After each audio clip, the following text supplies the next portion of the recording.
Hey everybody, welcome to our YP Leads interviews. I am Spencer Hogan, your host today, and I am joined by my friend, my boss, and a mentor of mine, and John McCarthy. John owns a couple organizations. He stewards an organization called The Purpose Promise, which helps people find purposeful employment. And then he also runs a business on the side, or not really on the side, right? But AGI Management. And I'm excited to have you here today. How are you doing, John? Well, I'm great. It's great to be here with you. Sure. So kind of what I want our conversation to be bent around today is I want us to talk about the idea of what am I supposed to do with my life? Not relevant at all, right, to anybody. No one ever asks that question. Just kidding. Everybody asks that question. In fact, not just young people, but those that are in their 30s, 40s, 50s. I think that everybody's always wondering, what am I supposed to do with my life? What's my next step? And so it just so happens to be that I think you know a thing or two about that. And so let's kind of start here. Share a bit with me about your story and your upbringing. Yeah, thanks. I mean, this big question that we all have is one that has frustrated me because it seems to be a big wow question. And my life and vocational journey has been about figuring out how to make that a how question. So how do we create processes and systems for somebody to go from a place of not knowing their call or what they should do in life into having a process that can lead them to clarity of call and then find that purposeful employment, as we call it. And really where that's come about has been through my personal journey in finding my own call. So I was a young entrepreneur. At age 24, I launched my first business, and it is called AGI Management. This is a hospitality recruiting firm. So we essentially place restaurant managers in new careers. And there was a pivotal moment where I realized, wow, we are at the crux of the problem, and we're starting to understand the solution to this big thing we call workplace disengagement. And I remember the specific moment where I realized that there was a combination of factors that were present in our world. And the three components that had this crossroads of a problem were the fact that so many people don't like work, 75%. Says Gallup. Around 3 out of 4 people don't love their work, which is a huge problem. And this isn't just for Christians. This is the whole work world in America. And then we had the ability to quantify through our recruiting business how many people actually knew who they were and how they were uniquely gifted to work in the world. So we would ask everyone we were interviewing, tell us, what is it exactly that you want out of a career that would bring you joy? And we found that 8 out of 10 people could not answer that question with clarity. 8 out of 10 couldn't answer the question of what brings them joy at work. That's correct. Interesting.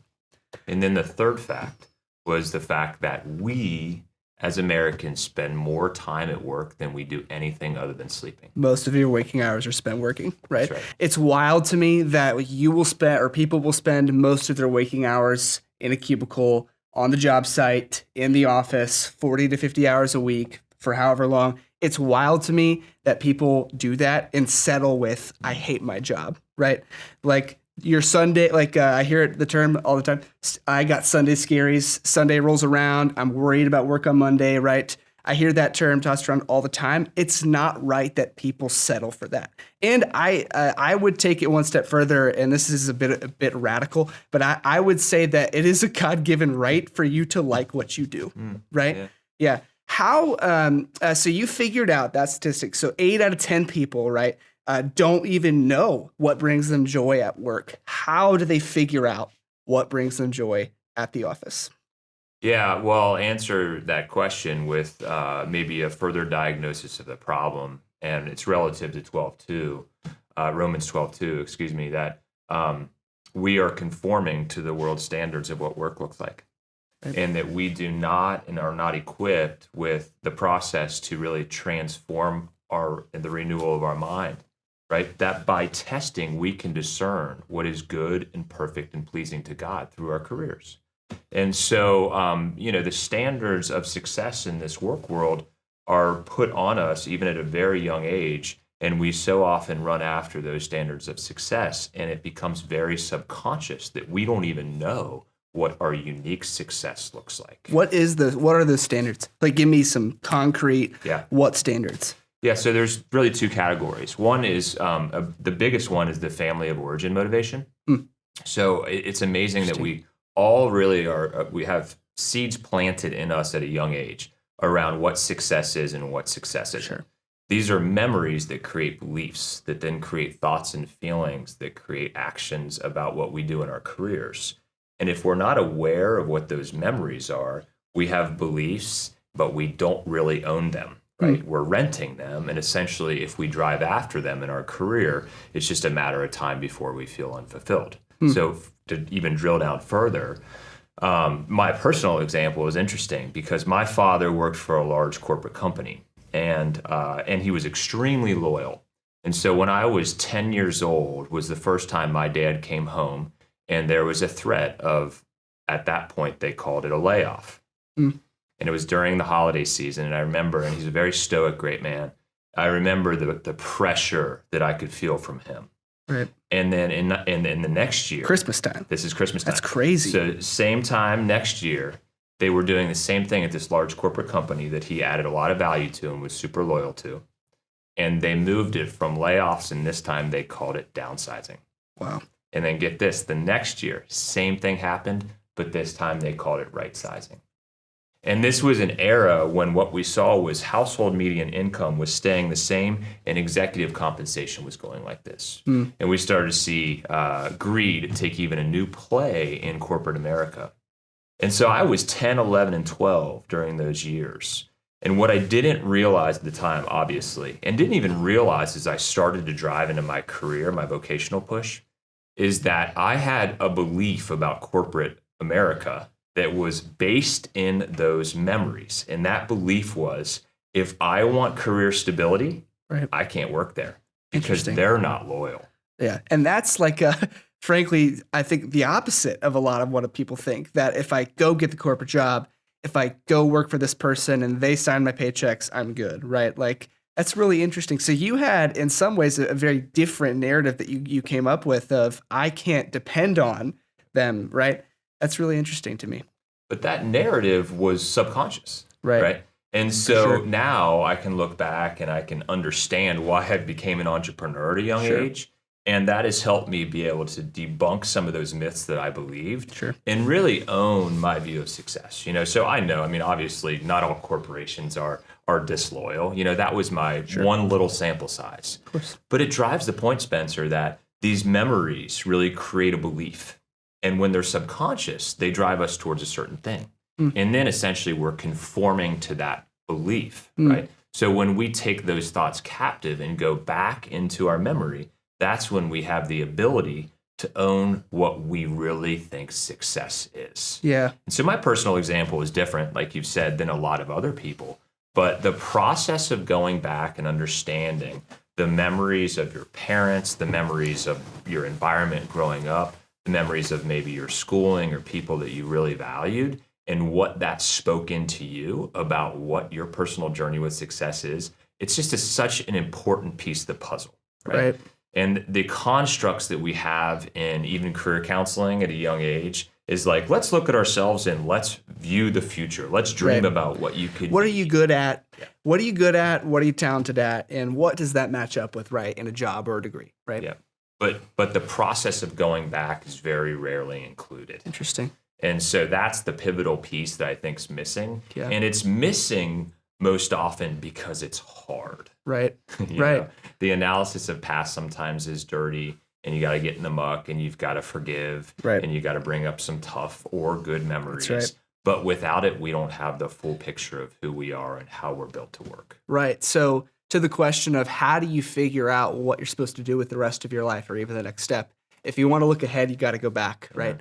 Right. Tell me more about, so you said the family. So there's two categories, right? Number one, looking back at your family. So your upbringing, your mom, your dad, where they worked, right? Your work, the environment that you worked or you lived in growing up, right? What's that second category? Well, it's the outside world. You know, the world and everything around us will tell us you're successful if you have this amount of money or if you have this type of car or if you're this. It's so interesting. I was fascinated. I was really thinking about this week. And when Tiger Woods came out and said, it was the first time I've ever seen Tiger Woods. I felt like he was at peace in his spirit. So bear with me as this example is relevant, but it'll take a minute to get there. He was at a young age told what success looked like for him. And I mean, boy, you talk about the extremity of the world's viewpoint coming in on this young, I mean, super young man, just tons of judgment, tons of influence. Right. And just through the years, I mean, America, judgment with his rise and fall and everything. But he recently came out and he said, I don't know that I'll ever play golf again at the level I was. And I'm okay with that because I have a perspective about life that's different now that he's been through some stuff. And I almost lost a limb, and I'm blessed to be here. It was like this really redemptive cycle. And even with Tiger Woods, again, the extremity. But the reality is we all have these pressures put on us by the outside world. Right. And we know as Christians, we're not to conform to the world. We're not supposed to live an outside-in life. We're supposed to live an inward life with the Lord that will then depict how we want to go out and be disciples. That's good. Those expectations so when I think about my journey, right, those expectations for me, I remember being in middle school and a classmate of mine asked, 7th grade, she said, so where are you going to go to college, right? And I said, I don't know. I don't even remember, I don't even know, like college is in 5-6 years, whenever it is, right? And I remember she looked at me and she said, well, you need to probably figure that out. Yeah. Right. I'm a 13-year-old kid, right? 13-year-old kids, like, I've got a whole bunch of things going on, but college really isn't one of them. You know what I'm saying? And so, all these pressures. So it was, where are you going to go to college? And then it was, okay, what degree are you going to get? And then it was, how are you going to get scholarships to pay for that? Right. And all of that was, all of those expectations amounted to, what's the job? Not the, it was the job, a job. It was one job that I would get and I would work for the rest of my life. What's crazy about my story is, so I grew up with my dad owned a business. My mother eventually started a business. So I grew up in a household, guys, where I was around two very driven achiever type people. I remember my folks working late hours at night for better or for worse. Right. And that was my environment. And then it was this idea of, okay, if I want to be great and I want to be successful, right, I got to go and find the job and I got to work my tail off it. And if I leave that job or I don't like that job, I'm just going to have to suffer through it, because you get one job and that's it. That's the perception I think a lot of young people have, is I got to find the perfect thing. What if you just found a thing? You know what I'm saying? Like, what if you just found a thing and you took it day by day, play by play? That's not to say you don't have a plan, right? But that there's nothing wrong with taking it day by day. What is a piece of advice you would offer to a young person who has all of these expectations put on them, the scholarship, the job, the college, all that? What is something you would give to them? Yeah, well, I think the word that you mentioned there is dead on, and it's expectations. And realize that your expectations actually have power over you if you're not aware of them. But if you take them captive, if you go back in your memory, if you are aware of those expectations and you invite Jesus into those moments, right, like literally this would be my encouragement, is just take an hour and retreat into this question. Lord, reveal to me what expectations have been put in on me, either by my family of origin or by the outside world.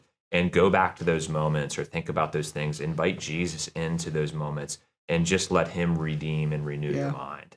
And that's a really simple exercise, very practical. And, the Lord can do great things with just that simple exercise that will help you redefine your true view of success so that you can then find your purpose and your success, not let the outside world dictate it.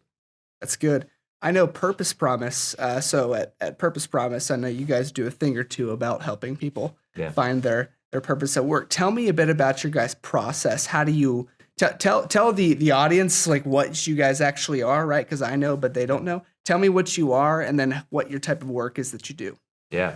So through that season that I mentioned before, we realized there was this big problem, and there wasn't really a solution. Like finding your call or finding purpose is like this wow word. We thought, well, how do we make it a how? How do we make it a process, a packaged process, so anybody can do it and remove the barrier of entry to really doing that? And so we packaged a retreat mechanism, and that is a self-directed retreat that is a published book and published workbook called The Purpose Promise. Right. And it's best done with a spiritually mature guide that has also gone through the process and that can guide and spiritually direct the individual retreatant. So it's and we all have different thoughts around retreats, but this is a 30 to 45 minute per day self-directed retreat, and then you meet up with a guide every third and sixth and ninth day, and it's just extremely restorative. It goes into the depths of some of the things that we're talking about, but even more, it helps you map out your true desires with material needs and wants. It's practical. It's tangible. You look back, and it also helps you plan ahead. Keep going. Yeah. So, just all the elements that we see are important for one to really deep dive into relative to just creating a map of, wow, now I can dream with intentionality around what my purpose is and how to find purposeful employment, not just right now, but for 1 year, 3 year, 5 year. It essentially helps you drive deep into understanding your motivations of how you can integrate your best life with the Lord and with your family and with all the relations you have with your best work. Because these are not supposed to be compartmentalized. Right. That's good. What would you tell the young person that has a job that they just hate? Right. What would you tell the person that wakes up every morning, hates making that drive to work, that commute? What would you tell that person? Yeah. Well, at the minimum, I would say retreat, and start asking these deeper questions. And instead of letting your feelings of not enjoying work drive you into, I got to get a new job, step back and be renewed by the fact that the Lord has something fresh for you, but it's going to take a little effort. So what we see in the career-seeking journey is we use the analogy of A to Z, like the alphabet. Sure. And so much of the time when somebody is frustrated with work or they don't like day-to-day, they go what we call straight into the N to Z, which is I got to get my resume ready. I got to figure out who I'm supposed to network with. I got to interview well, right? And that's an important facet to the process of finding a career purpose. But it doesn't matter how fast you get somewhere if you don't know where you're going. Yeah. And so the purpose promise really is that A to M methodology of let me do a deep dive of self so I can have complete awareness around how God made me to work, and then I can find the career of purpose. But just doing the N to Z without the deep dive of self, whether it's the purpose promise journey or just your own retreat mechanisms, there's plenty of other options out there. Then that's the fullest way to find purposeful employment. So that'd be my advice: is stick to the A to M before you let your thoughts or feelings drive you to the N to Z. Tell me more about what the N to Z is, so our audience really understands what we're talking about here. Yeah, sure. So the first thing would be the best job or the best way to find a great job is usually through a networking journey. Yeah. And I'm amazed. I kind of write this in the purpose promise. And I laugh about it, but a guy, because I'm in the recruiting industry, I get a lot of, hey, can you meet with me? I'm in career transition. I always say yes. And, so I was meeting this guy at Starbucks for a cup of coffee, and he said, you're my 133rd cup of coffee on my networking journey. And I looked at him and I didn't know him, and I gracefully said, wow, you're doing something wrong, man. Like, that is not the way to find a job, right? And the thing is, he was just, the psychology of where people are then is they have two misnomers. They say, either I am what's out there, so I'm going to try to discover what's available out there, right? So what's out there is a piece of the puzzle of your purposeful employment. But when we believe that we are what's out there in the market, we are falling into a trap of that external expectation, right? So people will look at a job description, they'll see 5 out of 8 bullet points, and they'll say, oh yeah, that sounds really good. Yeah. Well, don't just jump into applying to that job, Again, that's the N to Z misnomer. Right. So the other piece is people will look at what they've done and say, I am what I've done. Yeah. And while that's a piece of the puzzle, especially in this era, there's so many transferable skills, and there's so many ways to take your skills, your gifts, your passions, and utilize them in a way that can really glorify God as long as it's aligned with your true view of success. Yeah. Something I've heard is people talk about soft skills, and usually when they talk about soft skills, they're referring to leadership skills, your communication skills, maybe your EQ, right? And I would actually say soft skills are the N to Z. It's the interviewing, it's the resume writing, it's the those different items, right? And I would actually say the critical skills are what you develop in the A to M. You can't develop skills. You can't grow and develop yourself, right? Unless you know who you are, right? In the A to M. What you would say is the most important and crucial skill for a young person to develop as they're going back in their journey in the A to M? Well, I think, when I'm interviewing to hire, the most important thing I'm looking for is self-awareness in general. And here's the difficulty is we, as a society, don't set up next generation to learn how to learn about themselves. Right. Our whole educational system is about learning stuff. And interestingly enough, more so every day, learning stuff is less important because we can learn stuff so easily now. Yeah. We're in the age of information, right? Elon Musk, I'm not saying that this is right, but I'm saying this is what he said. He said Elon Musk doesn't believe you need a college degree, right? He says college is for having fun. It's having for a good time. But you can learn everything. Everything that you can need is on Google, which is, I'm not saying that everything on Google is right, but I am saying that you can learn anything you want just by simply Googling something. Keep going. Yeah, well, let me spin this, just for our journey with the Lord. So this does have to do, it's interesting in the purpose promise and in this big word P, or this big purpose word, I really differentiate a capital P purpose and a lowercase p purpose. I think it's really vital to understand. Our capital P purpose is to love God with all of our heart, mind, and strength, right? And to love our neighbor as ourself. But I think the critical linchpin that we often as a church never really approaches loving ourselves. It's basically saying we can't love our neighbor until we love ourselves. And I'm gonna make a statement that I think the best thing we can do to love ourselves is to learn about ourselves. Because how are we supposed to go out and love our neighbor if we don't know how we are gifted to love them? Right? Wow. And so if we don't, as a body of Christ, do a better job at equipping the body and the Christian, and how do I learning about myself, and how do I gain that self-awareness of how God sees me and is uniquely equipped to bring heaven to earth, then we are really missing the boat. Right? So that's your capital P purpose. And once you've discovered your capital P purpose, then you have the ability to say, by the way, my lowercase p purpose is the thing I'm going to do for 40 hours a week to glorify God by using my skills and giftings and having the right mind of Christ around what success is uniquely to me. That's how we gain purposeful employment. So good. John, this time has been awesome together. To reiterate some things he said, so if you're in that position where you have no idea what you want to do with your life, if you want to look at what's ahead, you got to go back. It's in the back in the A to M, right, that you learn about yourself. It's the most loving thing you can do. When you figure out your big P purpose and your little P purpose, right, you can figure out and map out your next steps. So if you want to look ahead, you got to go back. All these expectations are on you, and you got to get those. We got to get those to fall off. Whatever word you want to use here. John, is there anything you want to share to the audience as we close out? Just the piece of my journey with this purpose is fascinating because I remember there's a great book called Halftime by Bob Buford, and its tagline is From Success to Significance. Yeah. And this is a book for folks that have made it in the work world and are now thinking about how do they map out their second half.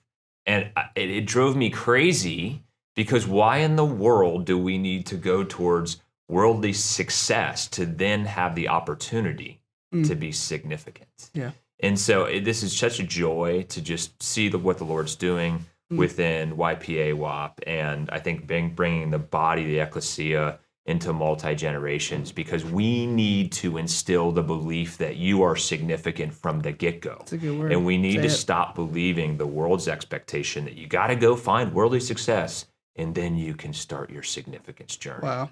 So good. Hey, if you find yourself in a position, if you're in the audience, if you find yourself struggling in your job, or maybe you hate your work, or you're trying to just figure out the next step, call us, text us. Our number is 855-858-6030.